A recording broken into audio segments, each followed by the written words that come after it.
டோனியை பற்றி ஒரு குட்டி அப்டேட் வந்திருக்கு. ஆர்சிபி மற்றும் சிஎஸ்கேக்கு இடையிலான போட்டி பெங்களூர்ல நடந்து முடிஞ்சிருந்தது. அந்த போட்டி நடந்து முடிஞ்சதுக்கு அப்புறமா அவசரமா டோனி ராஞ்சி புறப்பட்டு போயிருக்காரு. ராஞ்சி அப்படின்றது அவரோட சொந்த இடம். அதுவும் பேசஞ்சர் விமானத்துல தோனி அவசரமா புறப்பட்டு போனது ஏன் அப்படின்னு நிறைய பேர் குழம்பி இருந்தாங்க. அந்த வீடியோவுமே சோஷியல் மீடியால வைரல் ஆகி இருந்தது. இதுக்கப்புறமா சொந்த ஊரான ராஞ்சியில தங்கியிருந்த டோனி இன்றைக்கு தன்னோட மனைவியோட ராஞ்சி வாக்குச்சாவடிக்கு சென்று ஜனநாயக கடமையை நிறைவேற்றியிருக்காரு, ஓட்டு போட்டிருக்காரு. அதுக்காகத்தான் அவர் ரொம்ப அவசரமா போயிருக்காரு. லோக்சபா தேர்தலில் 6வது கட்டமா 8 மாநிலங்களில் மொத்தமாக 58 தொகுதிகளுக்கு வாக்குப்பதிவு நடைபெற்று வருது. இதுல ஜார்க்கண்ட் மாநிலத்தில் 4 தொகுதிகளுக்கு வாக்குப்பதிவு நடக்குது. இந்த சூழல்ல தோனி தன்னோட வாக்கை செலுத்தியிருக்காரு.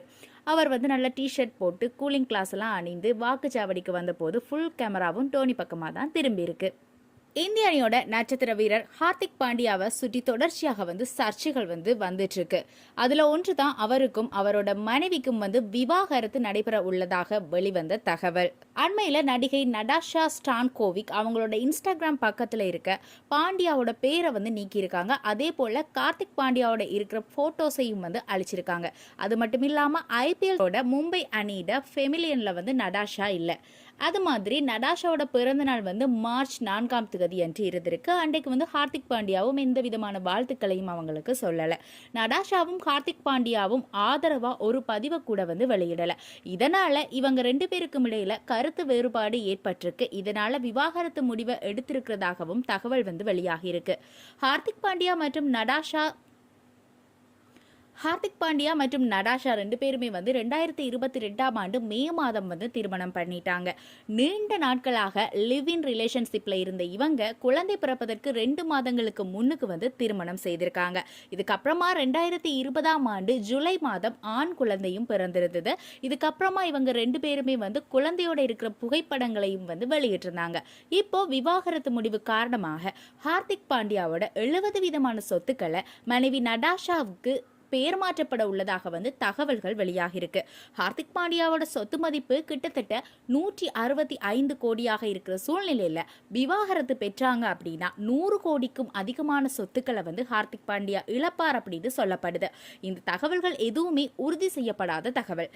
தற்போது ஹார்திக் பாண்டியா லண்டன்ல இருக்காங்க. அதே போல நடாஷா தன்னோட வீட்டில் இருக்கிறதாகவும் சொல்லப்படுது.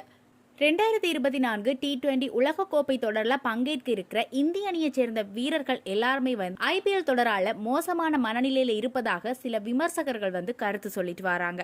இதன் காரணமாக இந்திய அணி வீரர்களால உலக கோப்பையை வெல்ல முடியுமா அப்படின்ற கேள்வியும் எழும்பியிருக்கு. 2024 ஐபிஎல் தொடரில் பிளே ஆஃப் சுற்று முடிவடைந்து இறுதிப் போட்டி நடக்க இருக்கிற இந்த நிலையில இறுதிப் போட்டியில சன்ரைசர்ஸ் ஹைதராபாத் மற்றும் கொல்கத்தா நைட் ரைடர்ஸ் அணிகள் மோத இருக்கு. 2020 உலக கோப்பை தொடருக்கான இந்திய அணியில இடம்பெற்றிருக்கிற 15 வீரர்கள்ல எந்த வீரருமே ஐபிஎல் தொடரோட இறுதி போட்டியில விளையாட போறது இல்ல. இந்திய T20 அணியில இடம்பெற்றிருக்கிற எந்த வீரருமே கொல்கத்தா ஹைதராபாத் அணிகள்ல இல்ல. இந்த தகவல் இந்திய கிரிக்கெட் ரசிகர்கள் மத்தியில ஒரு சில அதிர்வலைகளை ஏற்படுத்தி இருக்கு. இந்திய T20 அணியில இடம்பெற்றிருந்த வீரர்கள்ல 5 பேர் மட்டுமே தான் பிளே ஆஃப் சுற்றுக்கு முன்னேறி இருக்காங்க.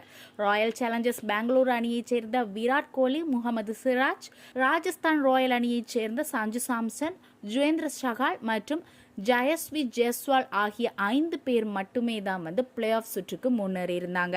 ராயல் சேலஞ்சர்ஸ் பெங்களூரு அணி எலிமினேட்டர் போட்டியோடையும் ராஜஸ்தான் ராயல்ஸ் அணி 2வது தகுதி போட்டியோடையும் ஐபிஎல் தொடரில் இருந்து வெளியேறியது. இதை அடுத்து இந்திய T20 அணியில இடம்பெற்றிருக்கிற 15 வீரர்கள்ல ஒருவர் கூட ஐபிஎல் தொடரில் இறுதி போட்டியில பங்கேற்க போவதில்லை அப்படின்ற நிலை ஏற்பட்டிருக்கு.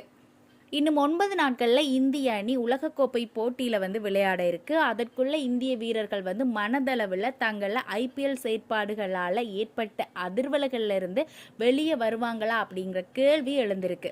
ஐபிஎல் தொடரோட இறுதி போட்டிக்கு கூட முன்னேற முடியாத இந்திய வீரர்கள் உலகக்கோப்பையை வென்று தருவார்களா அப்படின்ற ஒரு கேள்வி எழுந்திருக்கு.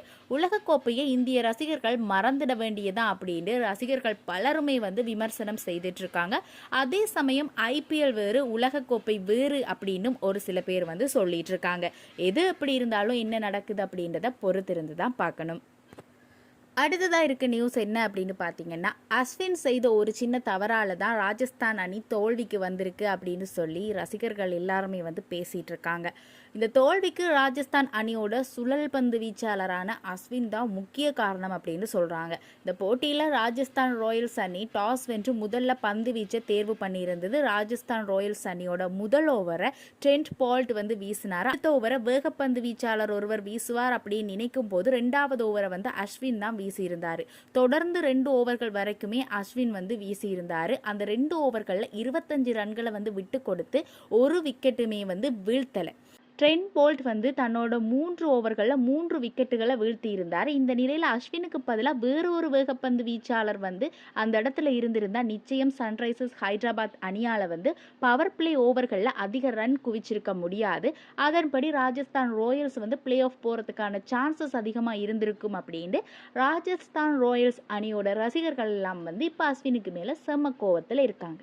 இதை போல் சுட சுட ஸ்போர்ட்ஸ் நியூஸை தெரிஞ்சுக்கணும் அப்படின்னா நம்மளோட சேனலை மறக்காமல் சப்ஸ்கிரைப் பண்ணி சப்போர்ட் பண்ணுங்கள்.